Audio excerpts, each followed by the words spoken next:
Order! Order! You are an incorrigible delinquent at times. Behave yourself, man!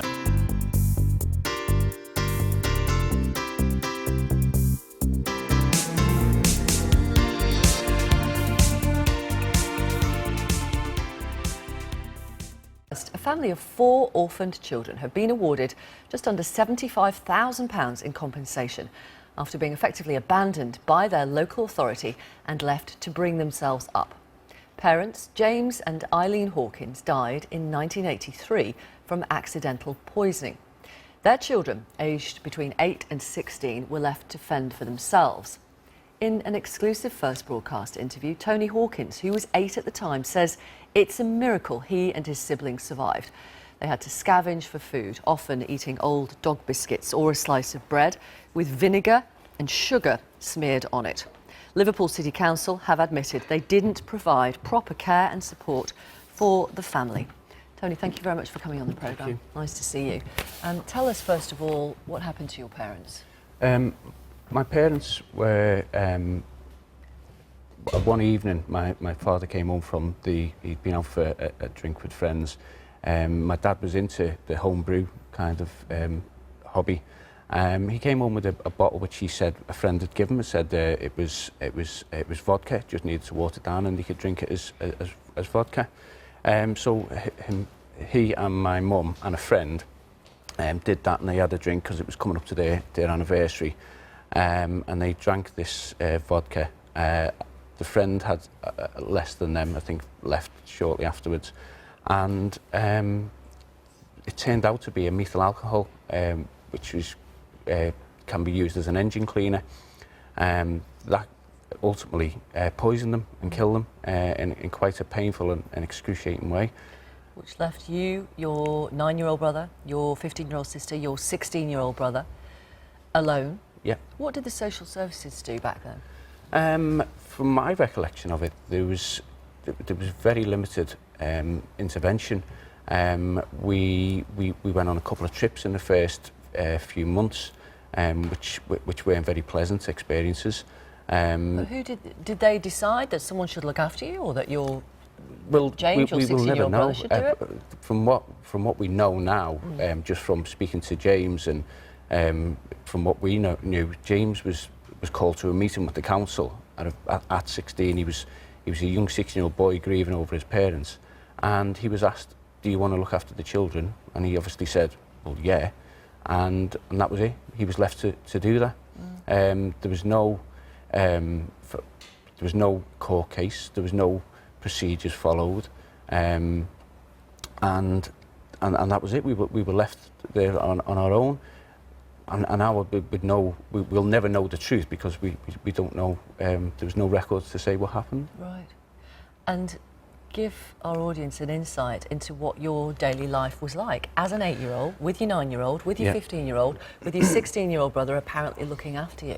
It went from being just a normal family, siblings arguing and fighting, and a very warm family environment, food on the table, all sitting around and having our tea of an evening. To overnight just becoming chaotic.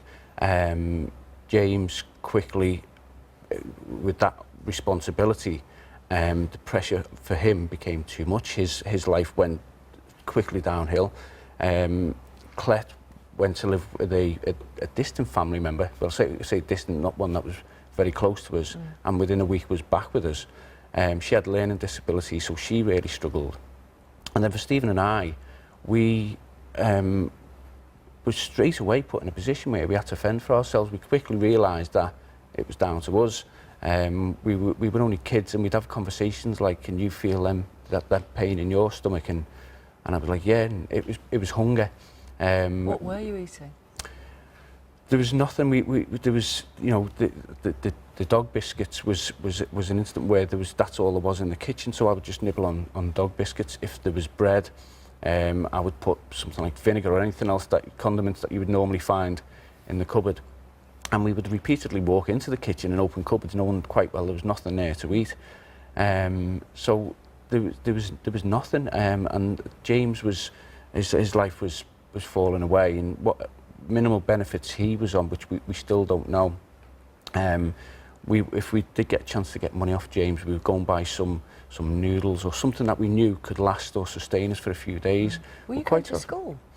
We missed an awful lot of school. There was no. You can imagine there's no boundaries, no adult figure to get you up in the morning or push you to go to school. So you were kind of your own boss, really. You just left to get yourself up, to get yourself dressed, to get yourself fed, to get yourself to school on time.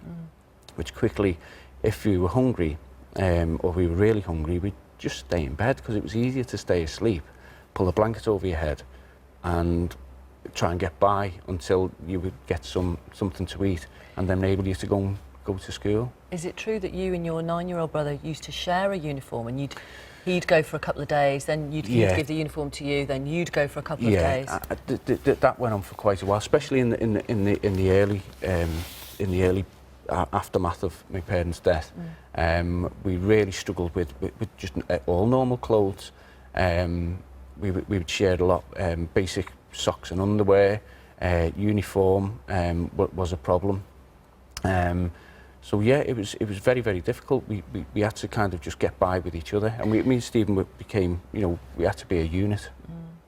It's extraordinary on so many levels. It's almost unbelievable.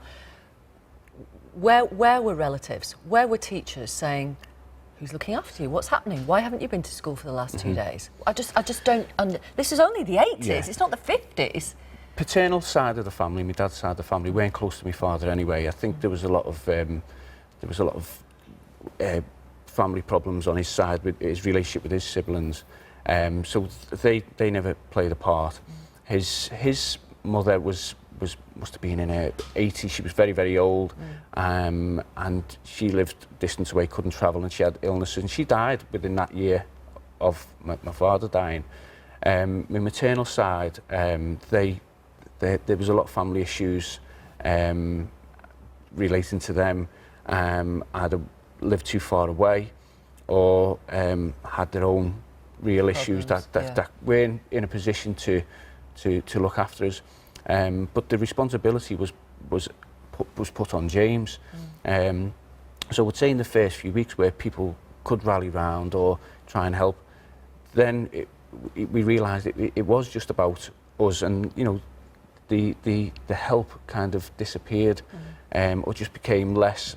Where I think we became very good at not feeling like a victim, not wanting people to think we were victims or we were beggars, where we put up a front like we had to think, we had to stay proud and make people think we were still okay. Yes. So I can't look back and say, well, and blame certain people, say, well, why didn't you help? We were crying out for help because we were became very hard to say we're okay, because we was in fear of being taken away, you see. Right, okay, so that was the worry, that if you said we need some help here, you thought you might be split up as siblings. Absolutely. Yeah. And speaking to James, that was the ultimation and the responsibility put on his head, which for me is just diabolical. He was such a young kid, and he wasn't a very outgoing, strong-minded kid. He was quite an introvert. He stayed in his room playing his records.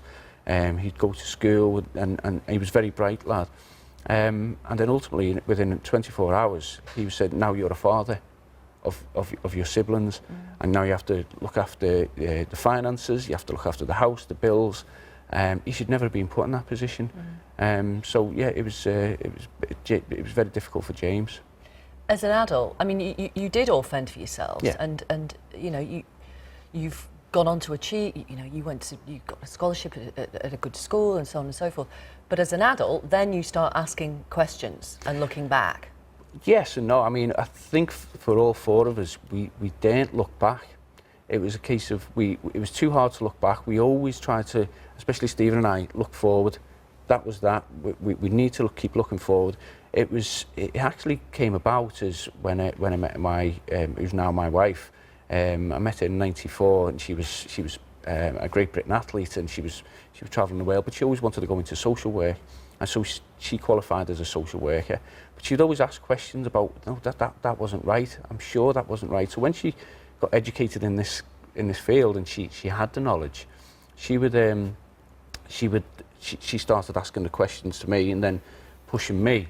And it all started with the headstone. We went to visit the grave, I showed her, and it was just a very deteriorated wooden cross, and she said that's unacceptable.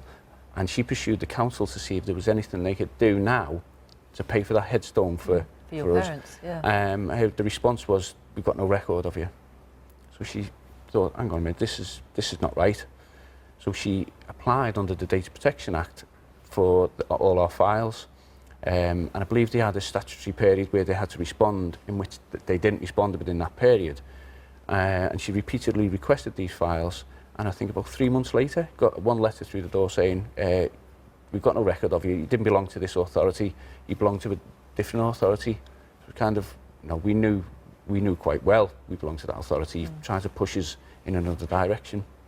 So we showed evidence that we lived in that property, and they came back and said, "We've again looked at the files. Yes, you did belong to this authority, but we still got no record of you at all." So that was the driver. Then this was a case of, hang on a minute, yeah, we now understand what happened to us was wrong. We're now looking back in the past and remembering what happened, and now we don't exist. And that was, for me, was the most hurtful thing. That was insult upon insult. So it was my wife that was the driving force behind the whole. And the council have awarded you and your siblings £75,000 compensation, which tells you what?